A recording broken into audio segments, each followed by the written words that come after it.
So ayan mga kaprobinsya, kahapon tayo ay nag-transplant ng yung nabuhay ko na itinula dito na langka. Yun yung itinanim natin mga kaprobinsya dahil perfect timing na i-transplant siya dahil maulan-ulan at basa yung lupa, diretso yung pagtubo ng ating mga tinatransplant na prutas na itinupunla natin dito mga kaprobinsya. Hindi lang tayo nakapokus sa nyug mga kaprobinsya, kung bagamat yun ang primary income natin. Pero pwede tayong mag-intercrop ng prutas dito sa ating mga tanim na nyug. So patuloy yung ating pagtatanim mga kaprobinsya. Hindi tayo tumitigil na ayan, yung area na yan na malinis. Na nyug na lang yung natira mga kaprobinsya, pinupuno natin mga kaprobinsya. So, tinransplant ko na kahapon mga kaprobinsya, ipakita ko sa inyo kung saan ko itinanim. So, tara, let's go. So, kaprobinsya, yung ating langka na itinanim, ayan o, medyo sumikat na yung araw mga kaprobinsya, kaya medyo na lanta siya.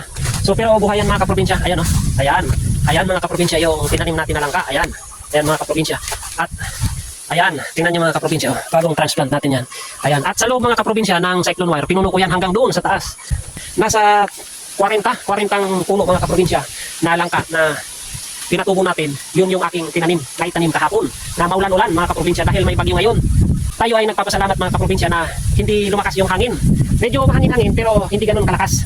Ang lumakas yung ulan. So salamat naman sa ating Panginoon na hindi pa nga tayo nakaka-recover sa bagyong uwan na tinamaan tayo. Yun po talaga yung malakas na nagsibagsakan yung ating mga yung bunga ng nyug at yung mga tanim natin na saging at yung ating mga tanim-tanim dito tulad ng talong, bumagsak lahat pati yung ating sili.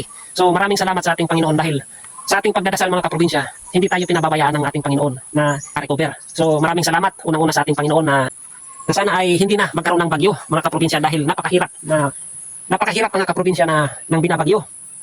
Dahil lalo na sa atin na mga farmers na ito lang yung ating hanap buhay at libangan dito sa ating area ay binabagyo pa. So pag hangin talaga mga kaprobinsya, bagsak yung ating kabuhayan dito. Maliban sa ating mga alagang hayop, ay nakakatulong din sa atin. So kaya maraming salamat dahil hindi lumakas yung bagyo mga kaprobinsya. Ano pa man mga kaprobinsya, tayo ay nagpapatuloy sa ating mga gawain at hindi tayo tumitigil sa pagtatanim. Dahil una, ito yung ating libangan at ito yung ating hanap buhay. Masaya tayo sa ating ginagawa.